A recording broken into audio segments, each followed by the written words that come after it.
You already have the clients that you need to reach 8. You don't need to bring on any new logos to hit your objective. That's Robert Patin, the founder of Creative Agency Success, the man behind hundreds of high-retention agency transformations, and a 3 times international best-selling author. He's the guy who helped an agency grow by 50% in just 90 days by expanding work with existing clients before further scaling. But how's it done? I've worked with hundreds of agencies, and when we track client value over time, it's not unusual to see 500,000, even several million from a single relationship. It only happens when you... Today, he's pulling back the curtains on why retention starts with ideal client fit and clients your agency actually wants. Every single hour that they worked on that client, they were losing $4. And so my advice to them was, let's fire them. What does long-term retention, not acquisition, unlock for the agency owners? They've turned what would have been a $12,000 project into now a $30,000, $40,000, $50,000 lifetime value client. His unique systems that actually built retention. There's also a core kind of structural way that you work with clients that also directly impacts retention. It's that simple.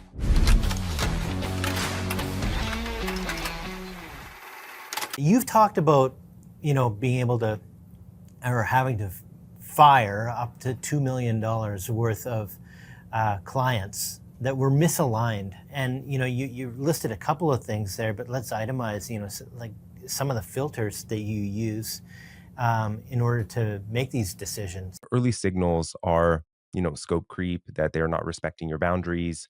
The client ends up questioning your expertise instead of being in collaboration with you. You end up being in a place, and I'm sure that many people listening right now, it's those clients that you end up dreading the call. You get an email from them and you just like immediately sigh. And it gives you that understanding of, hey, maybe that there's a change that needs to happen here.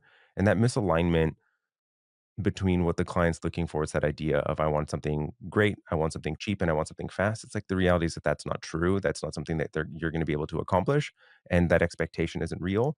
And I would say that there's so far and so many of the clients that I've spoken with that if clients are nickel and diming you in the proposal stage, they're really trying to strangle you for delivery. Those are clear red flags. What I often find is that the people that are actually draining your energy tend to be the ones that are the least lucrative. One of the things that I tend to do with clients when I first start working with them is let's put all of your clients together in order, right? So let's start the evaluation of your current existing client base, of taking the amount of revenue that they're generating for you. How many hours does it actually take for you to be able to execute on that work, to understand your effective bill rate for that existing client? And let's put them in order of which ones you're paid the most for. And then it's also start to look at which ones are you truly that are aligned with your ICP, which ones are in and out of it, which ones do you enjoy working with, which ones are you actually inspired by, and just giving them a rating, an A through F. Make sure to subscribe so you can get the latest strategies to help your agency thrive delivered straight to your feed. Of the person that you actually are working with, the stakeholder there, the person that you're engaging with, and just understanding those specific pieces with them. And most often the people that are rated in the D's and F's of that scale are often the ones that you're being paid the least. And so while it theoretically could be lucrative, if you will, from like a revenue perspective, but as an example, a client that's coming to mind, New York based agency, they had 70 odd, 75% odd of their revenue with one particular client. But in that evaluation that we went through, I ended up realizing and pointing out to them that every single hour that they worked on that client, they were losing $4. And so my advice to them was, let's fire them. Some of those costs can be sneaky, can't they? Like, if you're not, going through a process of actually trying to quantify them, the amount of time that they're sucking by, the extra asks and the scope creep and all the other little things, it can be sneaky, can it be? To me, most things in business can be written down to a number, and like, what are the numbers that are actually allowing for this to be measurable, and looking at things very clearly of what accounts are outside of those budgetary hours. What are the key metrics that you need to be able to hit for you to be able to be profitable, and then looking at where that ultimately had. But the reality is, for every single client, it's in their better interest to get as much possible out of you as possible, right? Like, that's in their better interest, and it's in your the responsibility to make sure that you tell them where the boundary is. Like in any relationship, whether it's business or personal, you tell people and should be communicating with people where your boundaries are. And in there's certain instances, yeah, sure, you're going to do things for a good relationship and you're going to help them out and you're going to go a little bit above and beyond. That's perfectly fine, but you should let them know that it isn't something that's included and you're doing this for them for good relationship reciprocity, and that you're trying to help them out. in a moment of their need. But generally, this is what it would cost. And even potentially listing out an invoice and giving them that marked off piece so that they know that in the future it should cost this. Sometimes you have to slow down the acquisition of new and start focusing on expanding what you already have. The stats out there that say that as small as a 5% improvement in retention can lead to anywhere from 25 to upwards of close to 100% improvement in revenue and revenue growth. And it's hard to sometimes understand that, but the impacts of retention can be incredible. So many examples in the actual growth that an agency is looking for is that it's directly already within the organization. So a client that I'm currently working with at the moment, they were wanting to they were wanting to go from the $3 million agency that they were currently at to 5 and then 8 and et cetera. And the comment that I made to this particular agency owner is you already have the clients that you need to reach 8. The relationships that you have, the size of revenue of the clients that you're currently working with, the challenges that they're facing, you already have the clients that you need. You don't need to bring on any new logos to hit your objective. Pretty simple framework that I suggest that agencies use that I'll hit in a moment in order for you to be able to engage with the client appropriately, have them have an understanding of what it is that you have as a utility to help them accomplish their goals. But I don't know if those of you that are listening right now have had a similar experience in business, but as you reach the new objective in your business, you just end up realizing that there's a whole bunch of problems that you didn't even realize that you were going to be running into in that moment. And the reality is that's also true for your clients. So you solve one challenge and another one comes up. And what are you doing to one, understand where the business is headed that you are serving, the client that you're serving? Where are they headed? What are their goals? What's coming up for them now? And how do you have utility from them in that moment? And making sure that, again, as the thing I said earlier, that you stay within your lane of what it is your core expertise, but having a structured conversation with that client that allows for you to be able to continue to expand that relationship. And there's several components to client retention that have really meaningful fiscal impact from the amount of profitability that you have. Because the reality is the beginning of any new relationship is where you are gaining the most information. It takes a lot of time and communication. It is one of the least cost effective points in a relationship. As time progresses, you start to have shorthand. You understand what the client's looking for. They start to trust you more. They don't need as much handholding throughout the relationship. And so it ends up becoming more profitable for you, and the client has a better experience because you know them and are able to be more impactful. And so the base framework that I suggest that you follow is that you have a quarterly or semi-annual conversation with the client of here's what your goals were when we first met, here's the progress that we've made towards those objectives, what are your goals that are coming up, and what are the things that you can be doing as well as externally can potentially be doing to help further those objectives, and ensuring that the client has a clean understanding of what they need to be doing next. The reality is that they're not an expert in what it is that you do, so they don't even know how to directly solve the problems that they're facing. And they need a thought partner. They need a strategist. They need someone to help them with understanding that. But there's also one of the things that I alluded to earlier is that there's also a core kind of structural piece. So another example with client retention that you can significantly increase lifetime value is with another client where they had web design projects that they would sell for like, $10 to $12,000. And it was rather difficult for them to be able to sell this price point because of the size of the business that they were working with.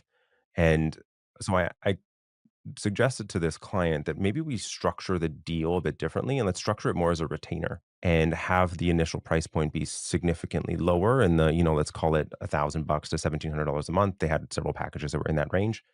And they ended up finding that that relationship that would have been a one-off project, that would have been a one and done oriented scenario, those 1,000 to $1,700 retainers ended up going for 3 or 4 years. And so they've turned what would have been a $12,000 project into now a 30, 40, $50,000 lifetime value client rather than that one and done. So there's also a core kind of structural way that you work with clients that also directly impacts retention and the way that you're selling in the first place as well. You've worked with a lot of agencies and you've helped some, grow. I've looked at the numbers here. So you've helped some grow by like 800%, not just to pump your tires, but I'm to ask you what, like how much of that would come down to, retention systems? In an estimation, in it would be somewhere in the 70% plus would be directly related or attributable to retention. The reality of where we end up being, it's like let's just paint the polar opposite for a second, and then we can talk about how this has impact to the business from a growth perspective. Is that if every year I am needing to replace my entire business, right? So if I'm, let's call it a $3 million business, and I'm needing to replace every single dollar of revenue that I'm earning every single year, the threshold for me and the number of leads, the number of sales, the number of proposals that I have to present every single year is huge. So I'm needing to double, triple, quadruple every single time I'm looking to grow my business, and the number of leads, the number of proposals, the number of sales that I'm needing to be able to accomplish, right? And if you have a baseline, and let's say that from a base numbers perspective, I'm able to retain 70 or 80% of revenue. And so a $3 million business, I'm able to retain 2.4 million, and I want to grow from 3 million to 4 million. So now rather than having a $4 million gap I have to close, I now have a $1.6 million gap I have to close, which is a lot more accomplishable, a lot easier to be able to accomplish. So lower churn gives you a stable revenue floor. It also allows for you to have more expansive opportunities for upsell, so that higher ceiling of where you can ultimately grow as well, and as well as the profit improvement that we'd spoken about.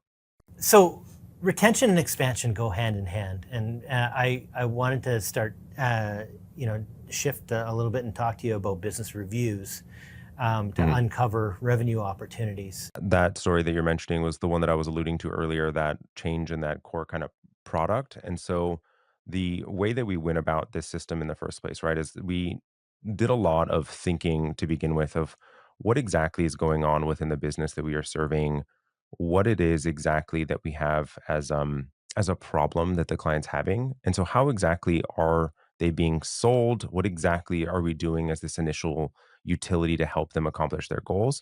And so looking at the packages that we are offering, the delivery, the speed ultimately that they have to the result, the reporting that we have of how it is that we are sharing metrics. So, in order for us to turn what would have been that $12,000 one off project and then have it being an ongoing relationship, not only is it that we are accomplishing what would have been part of that $12,000 package, right? But we also need to maintain that relationship. As every single month this client is being billed, we have to continue to articulate value, what it is that we are doing. And the reality for this client that I'm referencing at the moment is that this client was reporting on exactly the impact that website that they had launched was having for the business, and slight little adjustments in the services, changing images, slight little adjustments in conversion optimization that they're having on the site. But they had regular check-ins. They were sending over Loom videos on a monthly basis of exactly what it is that we are seeing from a metrics perspective. So you're having drop off on this page. They're not going from this page to this. So, like, why don't we just change this little thing here and see what happens? Now let's test for the next 30 days to see whether that improves that conversion from that page. And then we no longer have that drop off. Yes, it did. Great. That change that we just made directly has an impact of X, Y, and Z to revenue for you. So now we are articulating our value differently and what it is that we are doing. We are having a deeper, more meaningful conversation with the client. And the reality is that that little tweak, that analysis of the site and the example that I'm giving, didn't take a whole lot of time for a strategist. They were looking at the account, once a month to twice a month for an hour or two, right? And $1,700 a month for an hour or two of a strategy time, and then maybe another hour or two of developer time to make that slight little augmentation that they made as a recommendation, really made a meaningful impact to that longevity of the client. Not only impact to the agency, but also impact to the client as well. Because that the reality of launching a site, hey, it's here, doors are open, all the revenue starts to come in. It's not the reality of the world that we live in, right? That we have to be continually optimizing and iterating on what we are doing to achieve new heights. You've been saying that oftentimes that there's money hiding in plain sight for a lot of businesses. And there was one particular story where I believe an agency uncovered $1 million, $2 million in business just like over a 90-day period with one outreach email to former clients. All they did was send an email out. It's like, hey, it's been 6 months since we worked on this project together. I was thinking about you the other day. Thought it would be great to connect. I wanted to see how that's working, how it's having impact for you. Had a couple of ideas. I was talking with a strategist earlier today. Had a couple of ideas of how you could take the work that you're doing, that you already have, to further have impact. Just want to give you a little bit of extra juice. Let me know if you've got 30, 45 minutes for us to meet next week. Here's a link to my calendar so you can grab some time. And does the client that already paid you 30, 40, 100, 200 grand to implement something? Do they wanna have another conversation with you to make the money that they invested even more impactful? Yeah, they do. And having that conversation, that essential same kind of meeting framework, coming to that meeting with 7 to 10 ideas of things that they could do to have further impact. I try to take a general rule of like the 70-30 of 70% of the things your agency can do, 30% that you don't, and then they knowingly know that you don't do them. That has nothing to do with what your agency does. So they don't feel like you're selling them. They feel like you're actually providing value and you should. It allows for you to open up conversation for what opportunities there are. The reality is that the assumption that we make with most clients is that they're going to come to us when they need us. That is taking the presumption that they one are problem and solution aware, that that they are an expert in what it is that we do and can actually see and uncover, here's a potential opportunity of something I need my agency for to be able to accomplish this goal and being able to overcome this challenge, when the reality is that they don't know. And if they did, they actually probably wouldn't need you. And so in order for you to be able to sell and expand these relationships, you should be investing a little bit more into the relationship in the first place and helping them uncover where the opportunities are in their business. What are the challenges that they're facing? What are the problems that they have? What are the goals that they have? What have they tried? What has worked? What hasn't? And the more information that you have, the more of a utility you're going to be.